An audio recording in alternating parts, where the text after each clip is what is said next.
Title: My brother's girlfriend stole from my daughter. So I opened her suitcases before she could leave. Broken Heart Section 1. The weekend that broke the trust.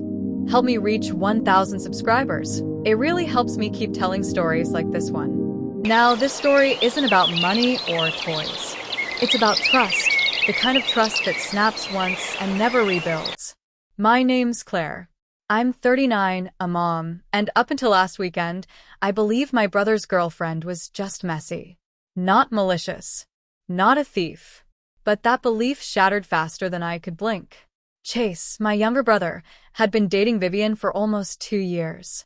She had 2 little girls from a previous relationship and a baby boy with Chase, my nephew. When they came to visit, it was chaos in the sweetest way. Toys on the floor, juice boxes everywhere. Laughter that filled my house. I liked it. It made me feel like family still mattered. They visited often. I always opened my door, cooked for everyone, gave them the guest room, and let the kids play freely with my daughter. Her name's Lily. She's 11, old enough to understand when something's wrong, but still young enough to cry when her world tilts.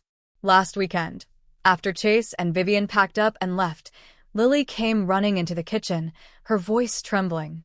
"Mom, my toys are gone." I thought she was exaggerating. Kids misplace things.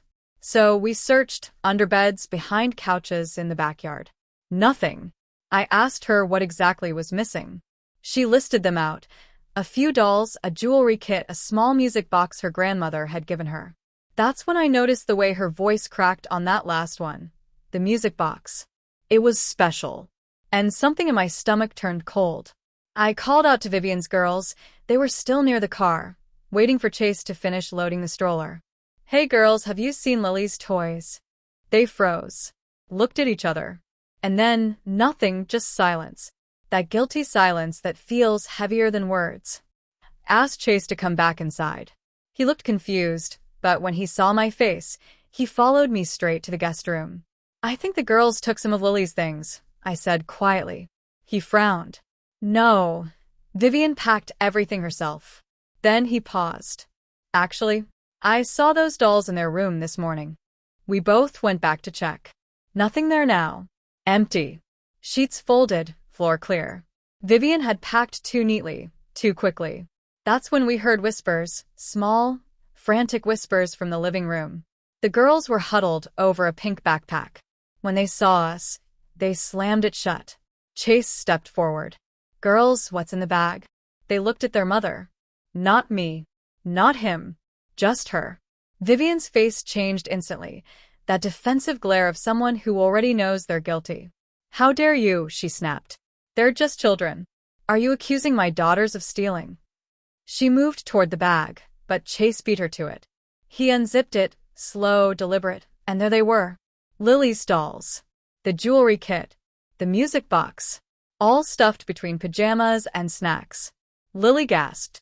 Vivian exploded. "You're humiliating my kids," she screamed. But I didn't stop. My voice was shaking, but steady. "What else did you take?" She tried to snatch the bag, but I grabbed it first. "Open the suitcases," I said. Her face went white. "That's my private stuff," she snapped. "Not anymore," I said. "Not when you steal from my daughter." Chase, torn between his blood and the mother of his child, finally said, "Vivian, open them." The sound of the zipper sliced through the silence like a knife. Inside, skirts, dresses, Lily's favorite hoodie, and a brand new pair of Nikes I'd bought last week. For a moment, no one spoke. Just breathing, heavy, raw, disbelieving. I gathered everything in my arms, walked to Lily's room, and placed it all on her bed. My hands were trembling, so hard I could barely fold the hoodie. When I came back, Vivian was crying, angry tears, not sorry ones. "You embarrassed me," she said. "You upset my girls.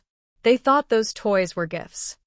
I just looked at her, really looked, at that face I'd smiled at so many times. The one I'd welcomed into my home, fed at my table. And I said, quietly but clearly, "You're not welcome here again."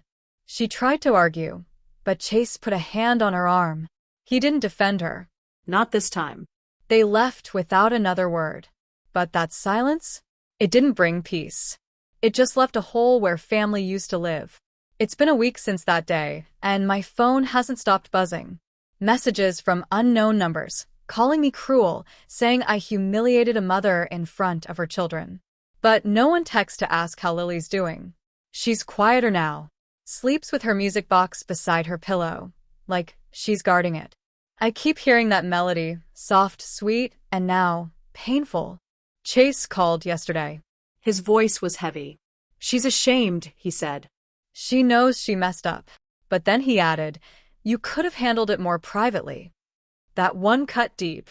Because I love my brother. I always have. But when he said that, I realized he still doesn't understand. This wasn't about privacy. This was about honesty. And sometimes, the truth has to be said loud enough for everyone in the room to hear. I don't regret opening those suitcases. I regret ever needing to. When trust breaks, it doesn't just fall, it explodes. And the pieces hit everyone, even the innocent ones. Maybe one day, Chase will see what I was trying to protect. Not just toys or shoes or clothes, but Lily's belief that our home is safe. That the people we love won't steal from us. Until then, my door stays locked. Not out of anger, but out of peace. Thanks for listening. And if you've ever had to choose between kindness and boundaries, choose boundaries. Help me reach 1,000 subscribers, and I'll keep sharing stories like this one.